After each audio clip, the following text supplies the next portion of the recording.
Well, good afternoon, early evening, and today we've taken out the wok again. And I'm doing a real quick dinner, one pot dinner, stir fry. Now you can use rice with it if you like, but this is very hearty without it. So what I've got going here is on the back burner for my sauce. I have 2 cups of vegetable broth. And to that 2 cups of vegetable broth, I have a tablespoon of soy sauce. And then for a thickening agent for it, to give it kind of a gravy kind of thing, I've got some tapioca flour. Put 2 tablespoons of tapioca flour in there. You don't want to add the tapioca flour with your liquid while it's hot because it makes a dough. It starts to dough up. So you want to put it in it while it's cold or at room temperature.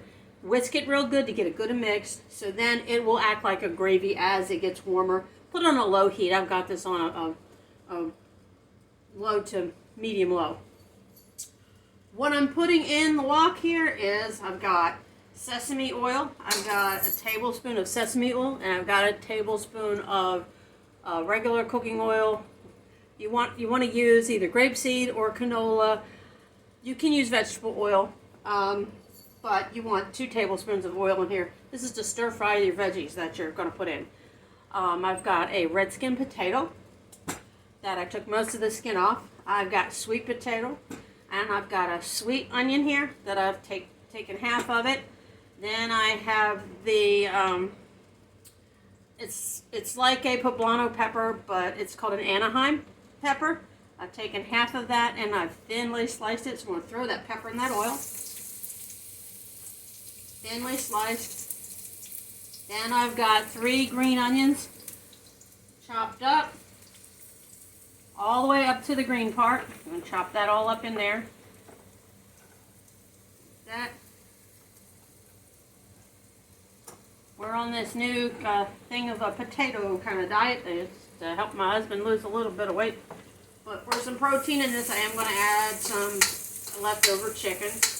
And you can do this without the chicken. I just want something that's going to stick to his ribs so that he doesn't get hungry in the middle of the night. Now I use my mandolin here for slicing the onion and the red skin potato. I'm going to throw that in there. And also the sweet potato. So this is mostly potato. I'm putting chickpeas in there for some extra added fiber and also for flavor. And additionally, it also adds some extra protein. So I do need some more of the red skin potato put in there. So when you use your mandolin, you want to hold down the one end. You're going to use the slicing blade, and you're going to run it across this way. Now this does have a handle, and it even has an arrow that way. So you want to smack it on the top of there so that you can guide it as it's slicing. I'm going to try to put this whole potato in there, although most of it is the sweet potato. It's a good sized sweet potato, about 6 inches long, and I put 4 inches of it in the wok.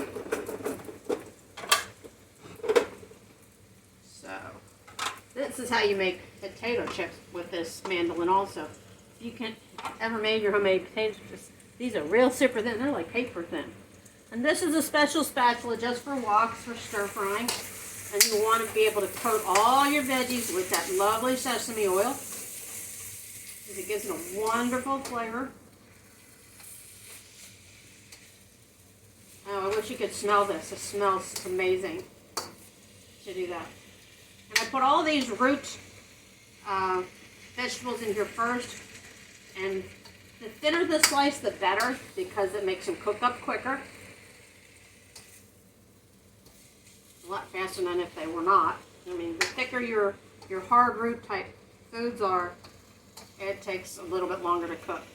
So I've got this on a medium heat in my wok, and as you see parts of it are cooking through faster than others, that's what you use the size of your wok for. You scoop it up to the side, and that way it doesn't overcook. So this Anaheim pepper in here is making this smell great.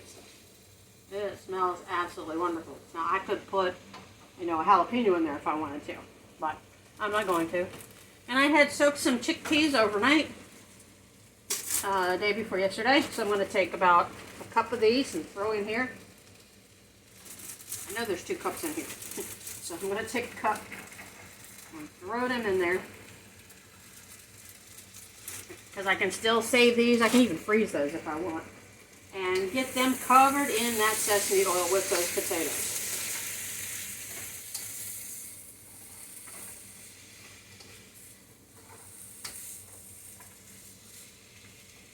Now when you see the sweet potatoes are getting kind of limp, there are a few little slices in here, and I left them in there just to see how long it would take for them to cook. The potatoes are becoming, because they're so thin, are becoming a little on the translucent side, which is perfect.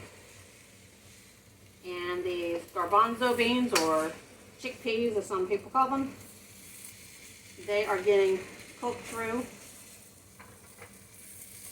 And this is a saucy kind of dish. There's a piece of that sweet potato in there. That tastes wonderful with the sesame oil.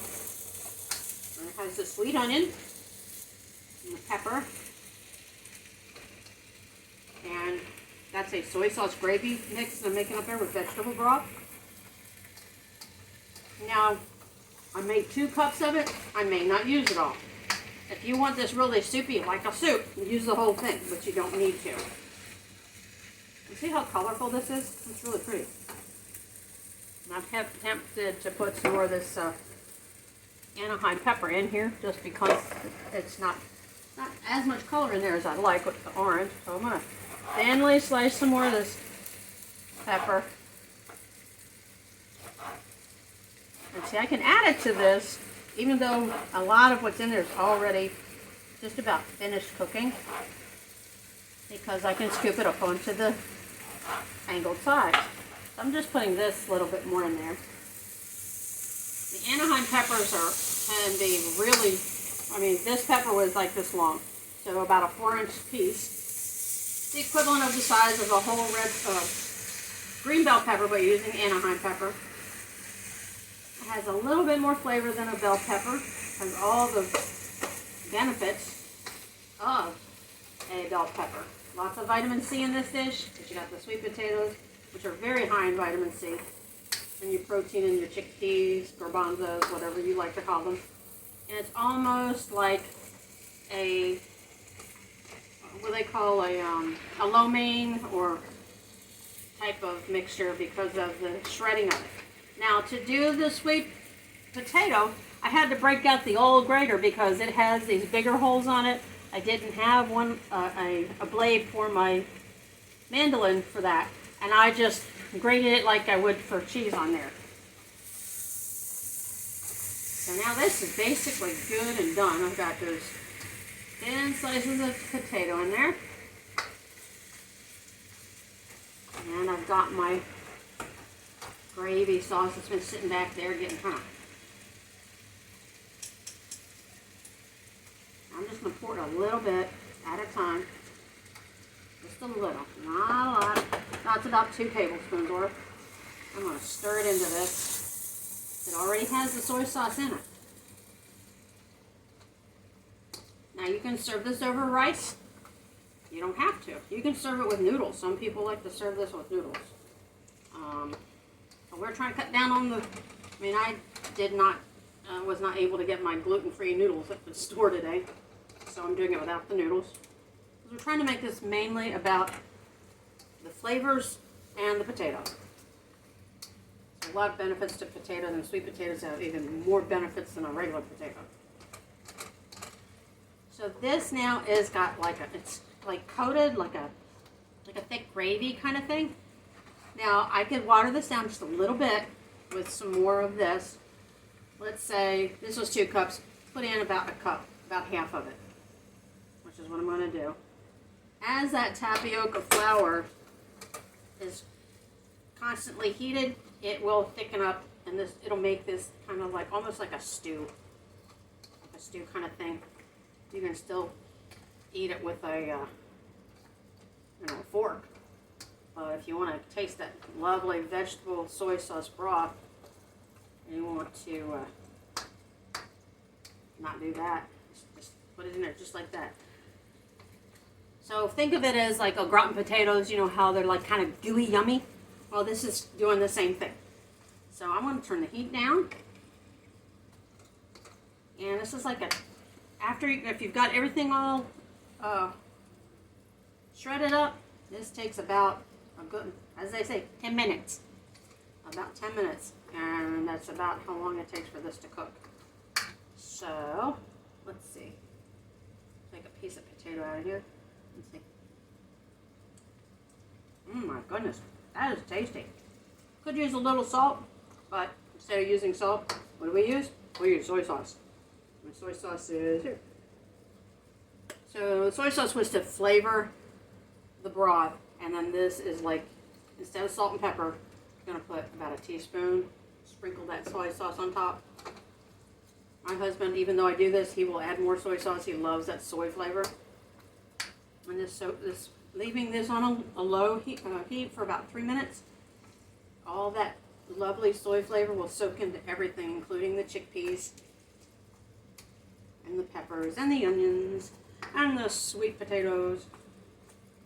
But he wants to stay pretty consistent with this new lifestyle of eating, and so that's what I'm trying to do to help him. So I'm going to grab a bowl, just a small dish, and do this.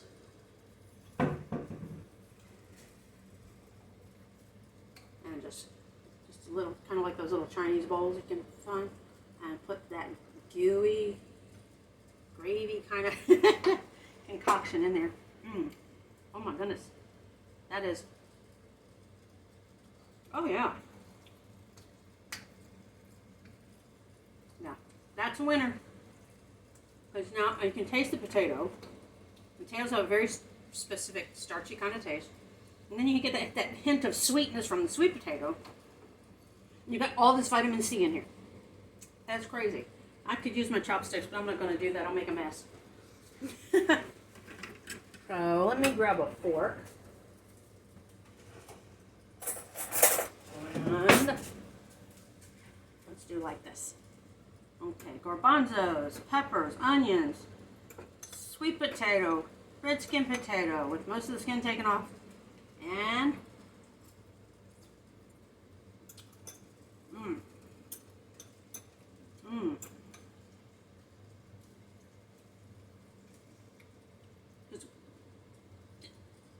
we as humans like to gnaw on our food. We want to feel like we're eating something, and the garbanzos fit the bill. And I don't know if y'all can see, but there's some gravy down on the bottom of this pan from that. So if you can see, probably, there it is. So I can make this more in a soup consistency by adding the rest, which I like it this way. But if you make it into a soup kind of consistency, where you use the whole 2 cups of the vegetable broth with the tapioca flour, and I use Bob's Red Mill tapioca flour, it becomes like a chunky soup, and it will fill your stomach faster that way. Because everybody knows that if you drink a glass of water before you eat, or you drink some kind of liquid before you eat, you don't tend to eat as much. You become fuller faster, and this is beautiful. I may take some cilantro just to give it a little punch and put in there. Another ingredient you can put in this is some broccoli. Throw some broccoli in there when you're stir frying your vegetables, stir fry the broccoli, and let you have that as an extra plus. So I'm going to turn this burner off. We're done with that. So that is my chickpea potato stir fry. And you've got to try this. This is really tasty. It's not overpowering, but it's got so much different tastes and textures. And this. Try something new. Who doesn't like a sweet potato? The sweet potato is what gives it, plus the peppers, gives it all that vitamin C that you could need. And I didn't even put the chicken in there. I just realized that. I should have. But I'm going to leave it out. If my husband wants to put chicken in it, we'll do that. Because I have chunks of chicken that were cooked up yesterday. And that way you really don't have to put it on rice or anything. But for a vegetarian meal, this is perfect. So, this is the vegetarian chickpea potato stir fry. Try it. Let me know in the comments how it turned out. If you liked it, what you didn't like, did you think it needed something? And let me know. And by all means, please share my videos and come back and visit me again. Just remember, kick those shoes off, because it's barefoot in my country kitchen. And I'm the Barefoot Country Cook. God bless. See you next time.